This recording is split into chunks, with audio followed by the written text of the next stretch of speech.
Hello, I'm Curtis Mullins. I'm a KNN political correspondent, and we're going to cover some third-party candidates for you. First off is Gary Johnson of the Libertarian Party. Now, Gary's a nice old man, but he wants to abolish the IRS. What's he going to do? Is he going to stick on his old trousers? Give me the money! Come on! Next is Jill Stein. Jill Stein, nice woman, but she is a radical hippie. She wants to essentially gut our army and make it National Guard. Now, no offense to National Guard, but there's a difference between people that do it on the weekends and those who actually train and fight. And next is Joe Exotic. Joe Exotic, he's for tigers, he's for liberty. He's 100% gun laws, 100% pro-choice, 100% tigers. Next is the Monarchist Party, Mr. Broker's favorite party. The Monarchist Party just want a constitutional monarchy. I don't know who the candidate will be. Prince is dead. Is it going to be Queen Latifah?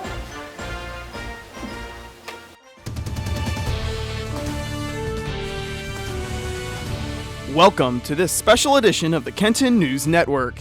Here with political coverage of Kenton High School's election, here's Alex Halsalter from Studio K.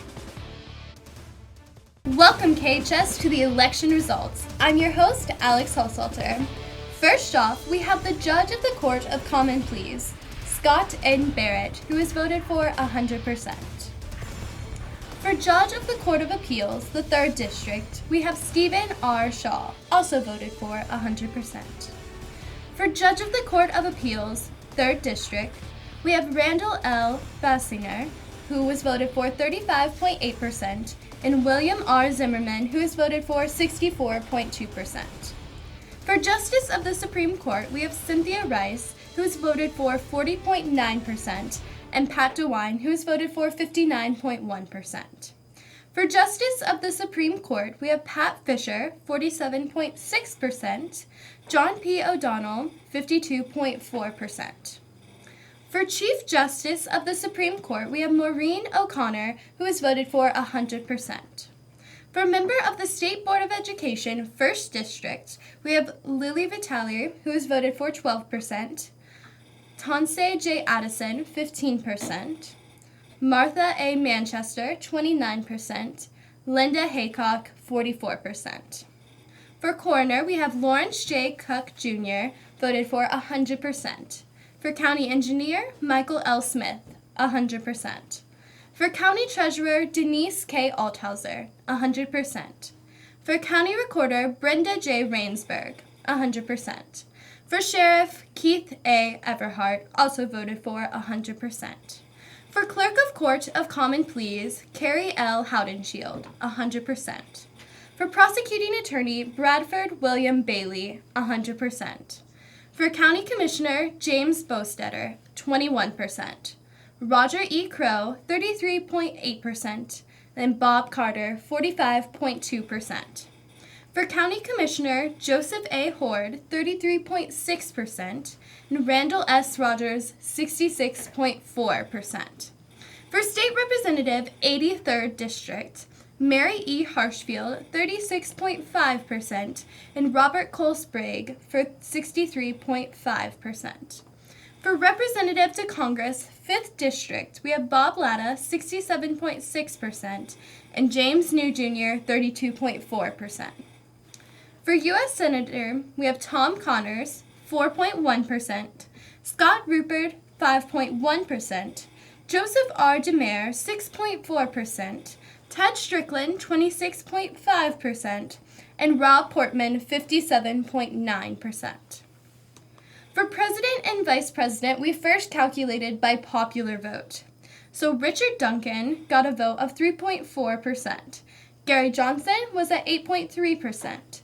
Jill Stein, 4.4%. Hillary Clinton, 23.4%. And Donald J. Trump, 60.6%. Then we calculated through the Electoral College. So the total electoral votes were 44. So a president would need 23 votes to win. For president and vice president, Richard Duncan and Ricky Johnson got 0. Gary Johnson and William Weld got 2. Jill Stein and Ajuma Baraka got 2. Hillary Clinton and Tim Kaine got 18. And Donald J. Trump and Michael R. Pence got 22. As you can see, though, not a single presidential candidate got 23 electoral votes.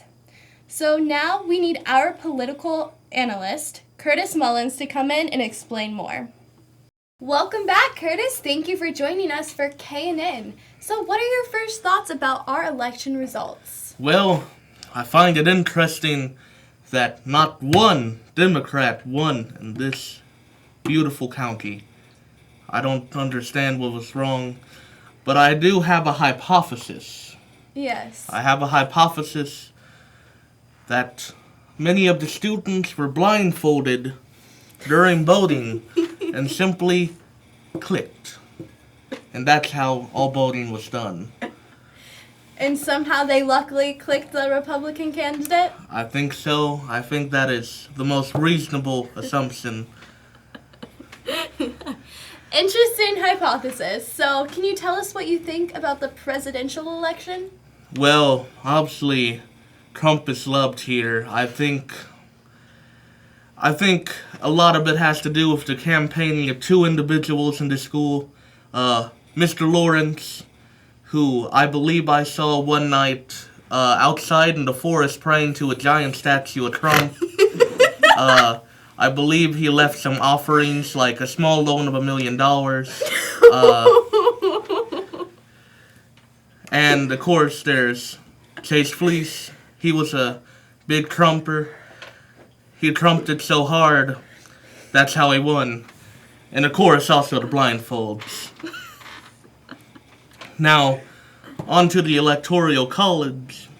This election shows some of the flaws, because even though, obviously they were blindfolded, and they just happened to click on Trump, there were tons of faithless electors which didn't follow the will of the people, and thus the people were put to the wayside to the wills of the elector. So now we need you to vote. Get on KNN's Twitter page and join the poll. Who should get the presidency and who should decide? Thanks, KHS. Thanks again for watching the coverage of the KHS election. Look for the results of the real 2016 election on Thursday.